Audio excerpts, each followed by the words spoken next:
Good morning, good morning, good morning. Now, we had a conversation about boundaries and making people respect you for what you do. See, you got to fella realize, man, a lot of people are never going to respect you if you don't have boundaries. You got to put boundaries in place because if not, people are going to use and use and use you and constantly put you in a situation where they think they're in control, but in all actuality, they really in control if you know how far you want to let the boundary go and the disrespect go. Like I was just speaking to a person earlier, and I'm a laid back dude, chill dude, but I don't like to go there. And I was trying to be a good person, help a person out who's in a bad situation. So the person written from me, but the person keep making excuses about your trials and tribulations. But that had nothing to do with me about your trials and tribulations.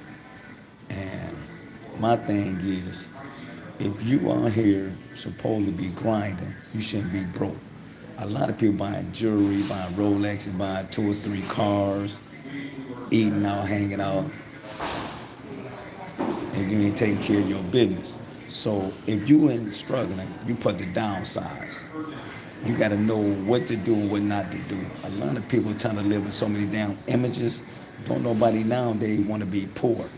See, when you are actually poor, you strive to be successful. But a lot of people have a mindset that they want to be rich before they get rich. You poor, play the poor role till you get wealthy. Then you can do the things you need to do. You should never put yourself in a situation where you're struggling, trying to make people think you're doing okay. It's okay not to have everything. And no, it's okay not to be Michael Jordan or LeBron James status. It's okay to work a minimum wage jobs. Everybody had to start somewhere.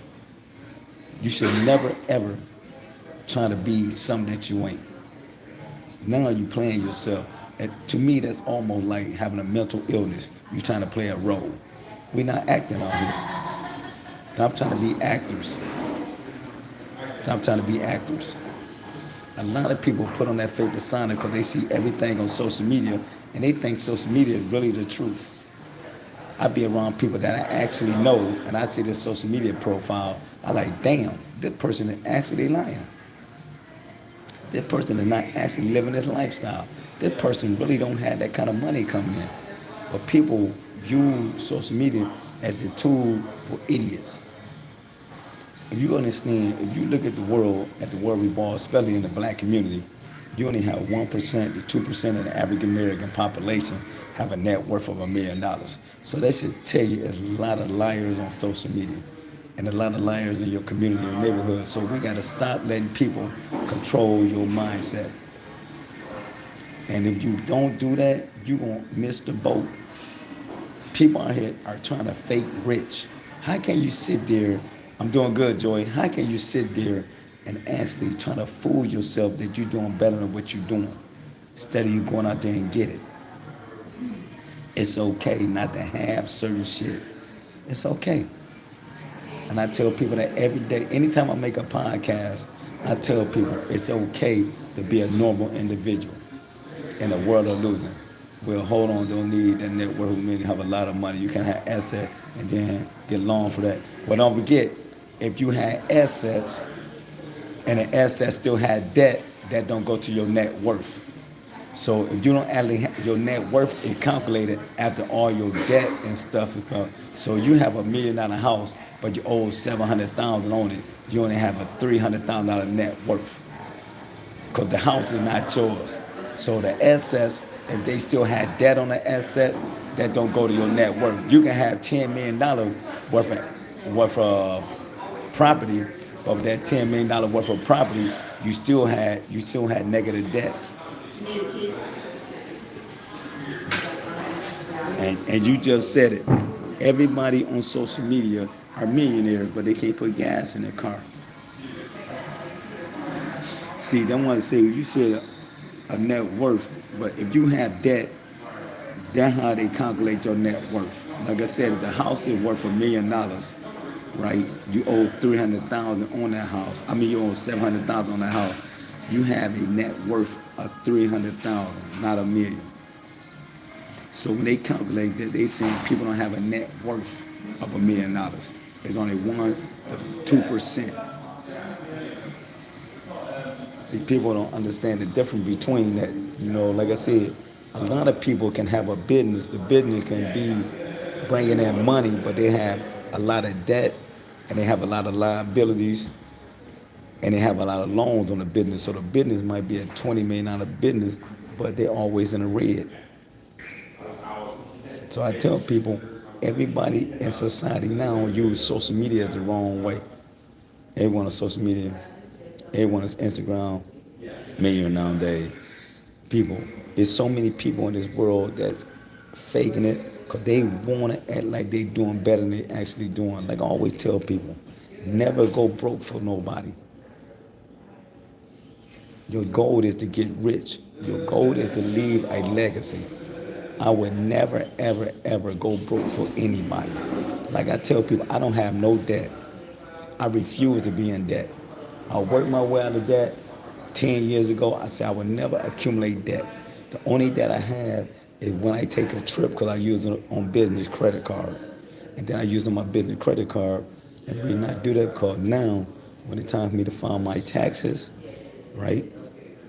I can use it as a business trip for the hotel, for the food, for the brunch, for the travel expenses with my rental car. So that I refuse to be in debt again.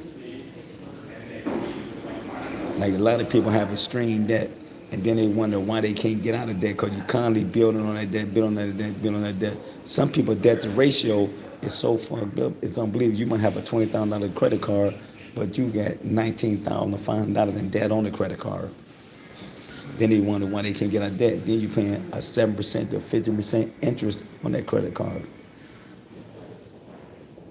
And I tell people, you can't constantly keep doing that.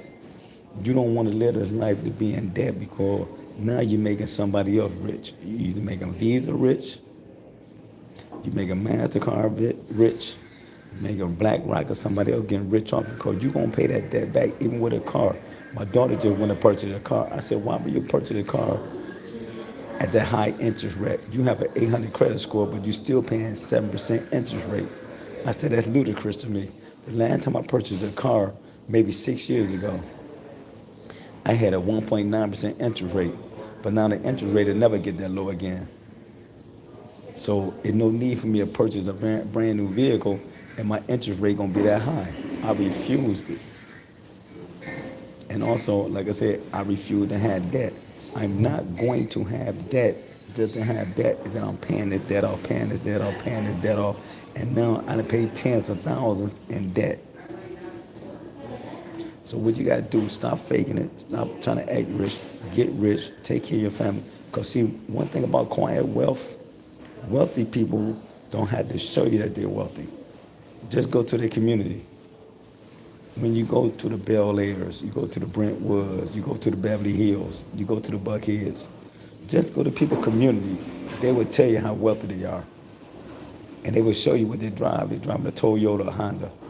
You'll have some that have luxury cars, but a lot of them have Toyota and Honda. But you go to the inner city community, you'll see a brand new BMW out there, you'll see a Mercedes-Benz out there, you'll see a Porsche out there, but they living in the projects. They living with somebody on Section 8. They in extreme debt. People gotta stop living in an illusionary world. You gotta stop fooling yourself. And I always tell people it's okay to be normal. Being normal, letting people know, hey, or letting yourself know, hey, I don't have it right now, it's okay. I'm gonna work to get there. But if you're trying to catch up and play with the Joneses, you can't do it. Some people money is so long it's almost impossible to keep up with them. Now I'm gonna cut this video short. And like I said, man, really think about what y'all gonna do when y'all make your next move. Stop getting in debt. Save your money, invest your money. Let your money work for you. Because while you're young, this is the most important time right now for you to start investing. You can't wait to start investing at 45, 50, which is still okay because it's never too late. But make sure you start saving and investing now because time is at hand with the compound interest. So the young you got to take care of the old you. You don't want to be that old guy in Walmart working at 65 or 70 because they done messed their money up, hanging on the party and getting high and drinking every day, thinking they got to live their life now. Always remember, you live every day, you only die once. So if you plan on being here a long time, invest for a long time. I'm planning on being here another 50 years. I'll be 60 years old in November. I'm planning on being here another 40, 50 years. Peace out, Os.